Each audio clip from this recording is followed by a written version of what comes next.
ଆଜିର ଭିଡ଼ିଓରେ କଥା ହେବା ଅନନ୍ତ ପଦ୍ମନାଭଙ୍କ ବିଷୟରେ। ସେ ହେଉଛନ୍ତି ଅନନ୍ତ ମହାଜାଗତିକ ବିଶ୍ରାମରେ ଭଗବାନ ବିଷ୍ଣୁଙ୍କର ଅନ୍ୟତମ ରୂପ। ସେ ସର୍ପ ଆଦି ଶେଷ ଅନନ୍ତ ଉପରେ ବସିଥିବା ଦର୍ଶାଇ ଯାଇଛି, ଯାହା ଦିବ୍ୟ ବିଶ୍ରାମ ଏବଂ ମହାଜାଗତିକ ସନ୍ତୁଳନର ପ୍ରତୀକ।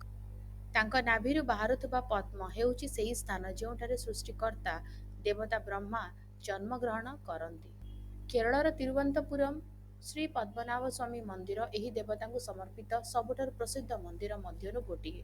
ତିରୁବନନ୍ତପୁରମ୍ ସହର ଅନନ୍ତଙ୍କ ନାମରେ ନାମିତ ହୋଇଛି, ଯାହାର ଅର୍ଥ ଭଗବାନ ଅନନ୍ତଙ୍କ ନଗରୀ।